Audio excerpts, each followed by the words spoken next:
Telangana CM Revanth Reddy అధ్యక్షతన ఈ నెల 16న సచివాలయంలో కీలక సమావేశం జరగనుంది. జిల్లా కలెక్టర్లు, ఎస్పీలు, పోలీస్ కమిషనర్లతో నిర్వహించే రాష్ట్ర స్థాయి కాన్ఫరెన్స్లో పలు కీలక అంశాలపై చర్చించనున్నారు. దీనికి సంబంధించిన అజెండాను రాష్ట్ర ప్రభుత్వ ప్రధాన కార్యదర్శి శాంతికుమారి ఖరారు చేశారు.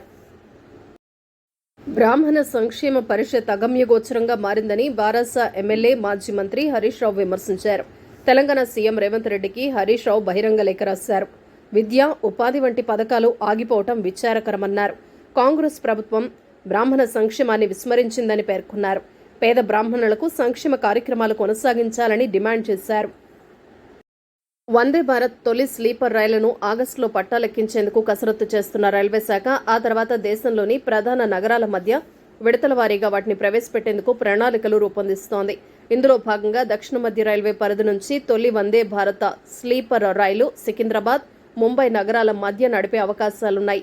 ఈ నగరాల మధ్య ఇప్పటి వరకు వందే భారత్ రైలు లేనందున తొలి స్లీపర్ రైలు ఈ మార్గంలో నడపాలని కేంద్ర గనుల శాఖ మంత్రి, సికింద్రాబాద్ ఎంపీ జి కిషన్ రెడ్డి దక్షిణ మధ్య రైల్వే జీఎం అరుణ్ కుమార్ కు తాజాగా సూచించారు.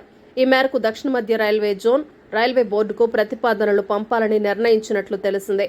మరోవైపు సికింద్రాబాద్, పూణేల మధ్య నడుస్తున్న శతాబ్ది ఎక్స్ప్రెస్ స్థానంలో వందే భారత్ రైలు రానున్నట్లు తెలిసింది.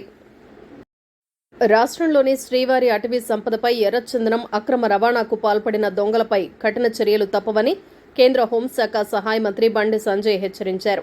గురువారం ఉదయం వీఐపీ బ్రేక్ సమయంలో శ్రీవారిని ఆయన దర్శించుకున్నారు. ఆలయం వెలుపల మీడియాతో మాట్లాడుతూ నిన్నటి వరకు ఎర్రచందనం అక్రమ రవాణా చేసిన వీరప్పన్ వారసుల చేతిలో టీటీడీ ఉండేదని, గత ప్రభుత్వంలో వారు ఆడింది ఆటగా సాగిందని, ప్రస్తుతం వారి పరిస్థితి ఏమైందో చూస్తున్నామన్నారు. ప్రభుత్వం నిర్దేశించిన లక్ష్యం ప్రకారం ప్రస్తుత ఆర్థిక సంవత్సరం 2024-25లో ప్రతి శాఖ ఆదాయం సాధించి తీరాలని సీఎం రేవంత్ రెడ్డి ఆదేశించారు.